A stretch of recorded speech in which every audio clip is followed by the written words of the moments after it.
Air source heat pumps. Your questions answered. What is a heat pump? An air source heat pump is a furnace and air conditioner in one.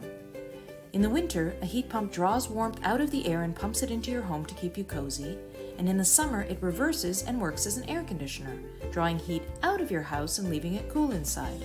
A furnace and air conditioner in one. Because a heat pump doesn't generate heat but only moves it from one place to the other, it is much more efficient than conventional heating and cooling systems, cutting both your energy bills and carbon emissions. To find out more about heat pumps, go to cleanairalliance.org/heatpumpscansaveyoumoney.